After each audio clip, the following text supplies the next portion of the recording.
great taste of Jiffy peanut butter on your sandwiches as a kid? Well, do you also remember that it was never called Jiffy? It was simply called Jif. Not Jiffy, just Jif. Now this is another frustrating memory, not for me, but I'm sure for many other people, who swear that they remember the peanut butter being called Jiffy. But I might have a bit of an explanation for this one, because apparently there was another brand of peanut butter which was called Skippy. And it's believed that people may have been getting the two mixed up and creating this false memory of Jif being called Jiffy. I don't know. What do you think? Mandela effect number 5.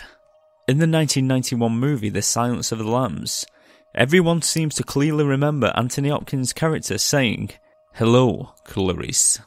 And this line became the line to say when anyone was recreating that scene. Although he never said that line. And this is another amazing one. I mean, if you don't believe me, just type it in on YouTube and see for yourself. He never says that line. He simply says, "Good morning," when meeting Clarice for the first time. Mandela effect number 6. The Mona Lisa. Many people swear that they remember the Mona Lisa frowning and not actually smiling as she is in the picture nowadays. And I know this because I just Google searched her to be sure. Mandela effect number 7. Now this one amazed me. I only discovered this one recently when I was researching this episode. The famous mobster Al Capone was jailed in Alcatraz for tax evasion and was sentenced to 11 years in prison, and I was 100% sure that he died in Alcatraz due to him having syphilis. Well, I'm amazed by this one too, because he was actually paroled in 1939 and lived another 8 years, and then eventually died, living in his mansion in Florida. That's just amazing for me. I'm sure I remember documentaries on Al Capone, and I'm sure I remember him dying in prison, because I like watching documentaries about Alcatraz, and I like watching documentaries about gangsters, and I was convinced that he had died in Alcatraz. Absolutely convinced. But apparently not. Mandela effect number 8. Now this is another popular one. You may remember a series of children's books that help kids to read since 1962. The Berenstain Bears books, named after the creators Stan and Jan Berenstain, is another victim of the Mandela effect. Many are convinced that the books were called the Berenstain Bears, not the Berenstain, and they have so many vivid memories of reading these names out when they were children learning to read and reading the books in the classrooms. And there has actually even been merchandise found, and I think it was a cassette tape which had Berenstain on the front of it and Berenstein on the spine of the cassette tape. Weird. Mandela effect number 9. Next we have the Bible story of Samson and Delilah.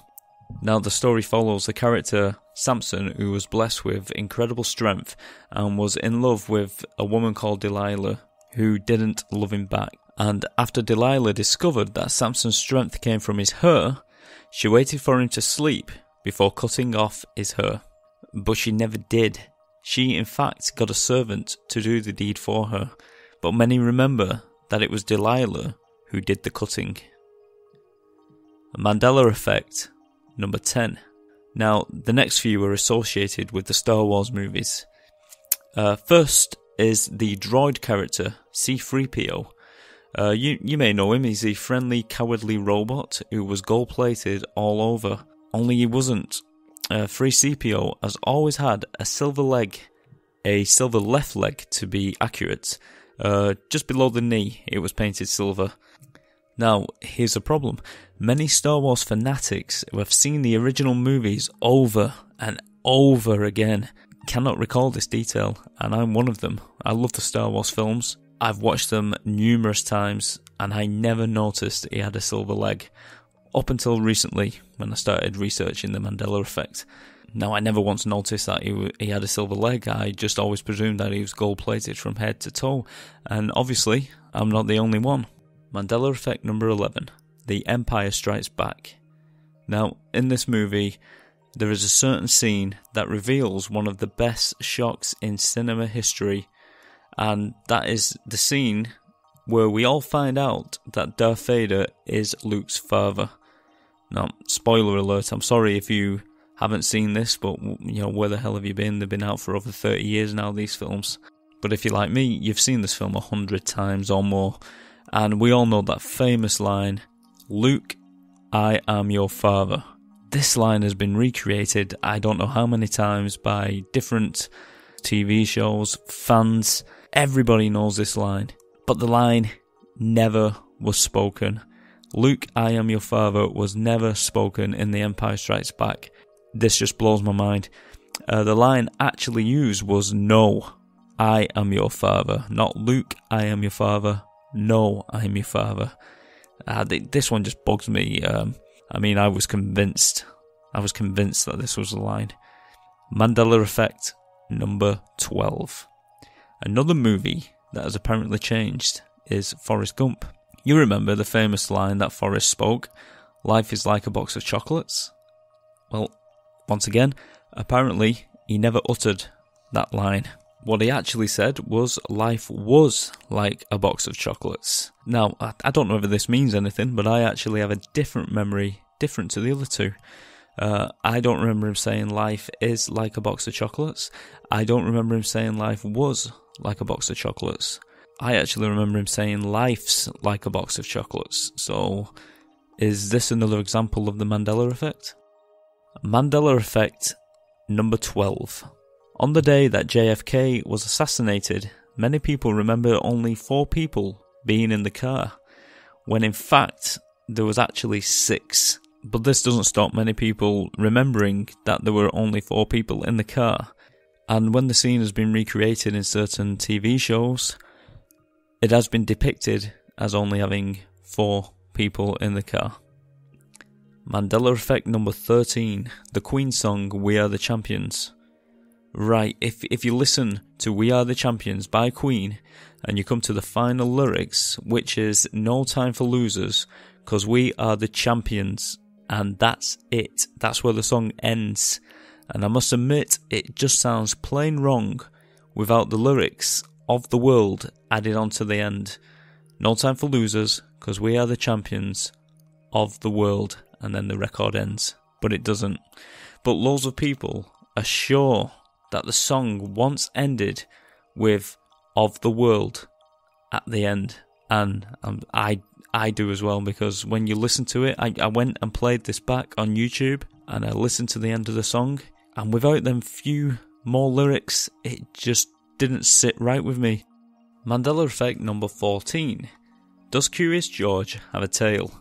Well, lots of people remember the curious monkey having a long tail that he used to swing through the trees. But it may surprise you to find that Curious George does not and never did have a tail. Now, I don't remember him with a tail, I always remember him without. But I've only started watching him recently when we had children, so that might explain that. But I don't remember him having a tail, I always remember him without a tail. But it does seem strange that a monkey in a kid's show isn't drawn with a tail. Anyway, Mandela Effect number 15. And here we have a movie where the Mandela Effect seems to change the title. Right, you all remember the movie with Tom Cruise and Brad Pitt, Interview with a Vampire? Well, it's not actually on Ever Has Been Interview with a Vampire. The title of the movie is actually Interview with the Vampire. Now, this is a strange one for me because I actually remember it as both. I don't know if really I should have included this one on the list, because this is probably just down to forgetfulness, but there it is. Mandela Effect number 16. The Looney Tunes cartoons starring the likes of Bugs Bunny, Porky Pig, Daffy Duck. It's actually spelled Looney Tunes, Tunes, but many have vivid memories of watching the TV show and seeing it spelt as Looney Tunes, Toons, Tunes, not tunes, tunes. Mandela Effect number 17. The Mandela Effect has also seemed to affect countries. New Zealand in particular It's located southeastern from Australia, but many people remember New Zealand being located northeast from Australia. Weird. Mandela effect number 18. The Tiananmen Square Tank Man. Now you may remember a video of a protester in China in 1989 standing in front of a tank and coming very close to being ran over before being removed from the tank's path. Now this scene has been played on TV numerous times since, and it has appeared in documentaries, on the internet, in books. No doubt that you have seen this clip at some point. Now, many people remember the protester actually getting ran over by the tank, and it was caught on video. Now, obviously this never happened, but so many people have a very vivid memory of it actually happening, of the man getting killed. And I must admit, whenever I have seen the video in the past, I always got the feeling that there was an unhappy ending going to happen, but obviously it never did. Mandela effect 19.